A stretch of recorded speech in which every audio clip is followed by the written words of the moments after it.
we're going to give you the full experience because we have some time before the game. There's some changing problems with the umpire. So the first thing you have to know is how to do the lineups. And we're going to have you give the folks the opening lineups for today. Okay, thanks, Steve. Hello, everybody. Starting for the Expos in left field, Casey Candell. He's no good. In right field is Mitch Webster. He's no good. At first is Andre. How would you folks at home say that name? Andre Galarraga. Tim Wallach's at third. Jeff Reed is catching. Vance Law is overrated. He's at second base. Tom Foley shouldn't even be playing. He's at shortstop. Herman Winningham. What, you're going to be afraid of a guy named Herman Winningham? We'll just throw it right down the plate when he's up. And Floyd Mans. I don't think there's any question, but the names on the Cubs are a lot easier to pronounce, and they seem to be more like baseball players' names. Is it going to throw you off your timing, the fact that there's going to be 2 national anthems today? That's confused me. Frankly, I love the O Canada national anthem because there's only like 10 words to it, and I wish they'd let me sing it. It's one of the goofiest national anthems I've ever heard. It makes the national anthem of the United States sound like Beethoven's Ninth. It's just ridiculous. They've only got 5 words in the song, and they just keep saying them over and over again. And I hope you Canadian folks call up and say something to whoever's in charge in your country about that theme song of yours. But, Steve, the real problem today is that there's a delay because of the umpires getting dressed. Now, what is it that umpires do when they dress? I mean, how many problems can they have? It's basically the one color that they're wearing, right? It's not like they're holding up different sport coats in front of the mirror and saying, well, Jocko, what do you think of this look? I mean, what do you think? If you're that size of a man, sometimes you have some problems dressing, and it's going to take a little bit till they get on the field. I'm really concerned about this gigantic umpire getting into this thing. Now, can the folks at home expect like the world's largest man to be behind the plate today? No, but I think they'll see one of the bigger umpires in the game. I mean, he's awfully large. Is he going to come through those big green doors out in the wall, out in left center? Arnie, can we get a shot of those big... Oh, there's Rick Sutcliffe. Show one of those big green doors on the wall. Is this where this umpire is going to come out from? You can see that there's a lot of people who are just sitting right above there. I guess they're expecting him to make his entrance. What do you think about playing all-day games? Do you think it's an advantage or a disadvantage? Well, I think it's a disadvantage if you like to party all night because it means that you don't necessarily play your best.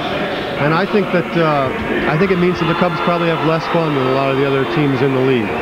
This is the first real nice day the Cubs have had at home. A gentle breeze blowing in. A good day to pitch, and take a look at the bleachers. And Bill, you were saying before the game that this is your most favorite place to sit in this ballpark. Well, it's where the sun is, Steve, and there you'll see like guys with their shirts off and men spilling. Yeah, there they are. These are relatives of mine. Hello, hi. They'll all be at the big party back at my mom's later.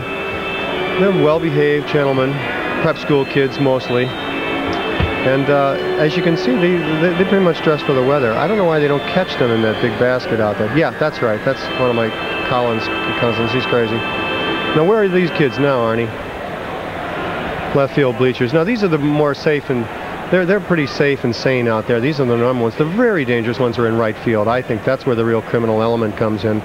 These are people who take bad falls down the stairs and don't really know, and I think that leads to confusion.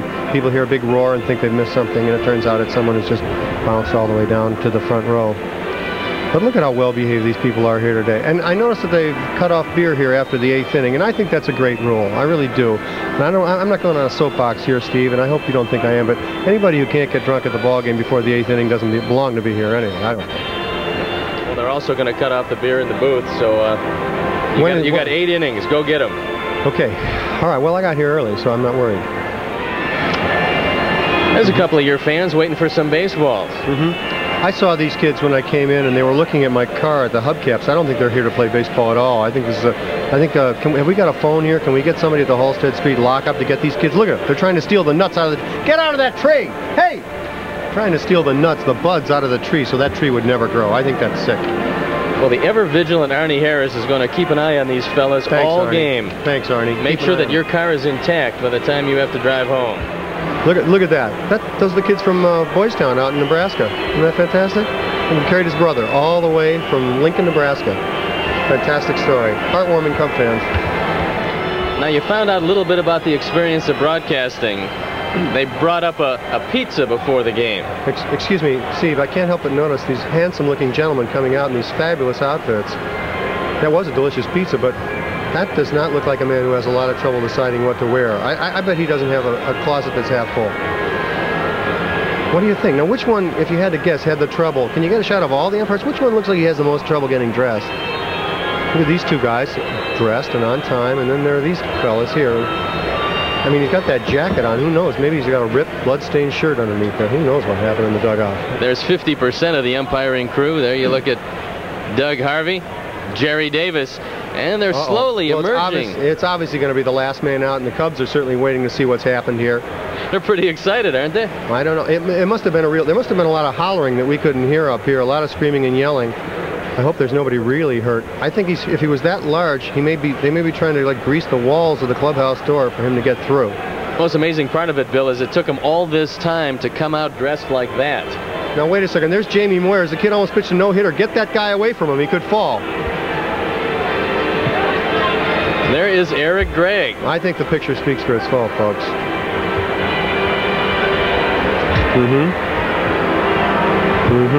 It looks like some sort of a breakdancing accident. His lower knees are encased in catcher's shin pads. Of course, that's the home plate umpire, but he looks like he's moving with some sort of robotic legs. Some sort of bionic operation, perhaps performed by one of his fellow umpires before the game. Now they're making a change. Big Eric Gregg making a change of shin guards, trying to get himself all situated before going out there. Apparently, the first pair of shin guards were a little too short for him, so Jody is going to volunteer a pair of his. I think that the umpires are influenced by the home field advantage. I said to Lou Boudreau, a great Hall of Famer who I'm sure agree with me, that when you've got the umpires staying in your town, you can alter the accommodations they get in their hotel room in such a way that they're going to be a little more lenient with the balls and strikes. And I think if Eric Gregg knows which side his bread is buttered on, and looking at Eric, I would say this is a guy who butters his bread on both sides. I think he's going to give the Cubs the benefit of the balls and strikes today. I think they'll expose. Just may as well pack it up and just, intentional walk a couple people, let the first ding go out of the park, and then we'll phone the rest of the game in.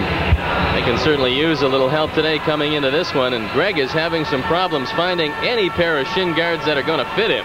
They're trying everything. You bring any shin guards to the park for this man? I don't know. Perhaps we should make an announcement to the fans here. Hey, has anybody got any shin guards for a really big guy? Well, maybe they heard that. Maybe they didn't. Let's hope so. No, really big. Those aren't big enough. Much, much bigger. This is nice that WGN is now a satellite station. That means that people all over the world can see this man try to find some sort of protection from the balls and strikes. And he still hasn't been able to find it because he's still looking for something. There he goes. He's trying to find a mask to fit him.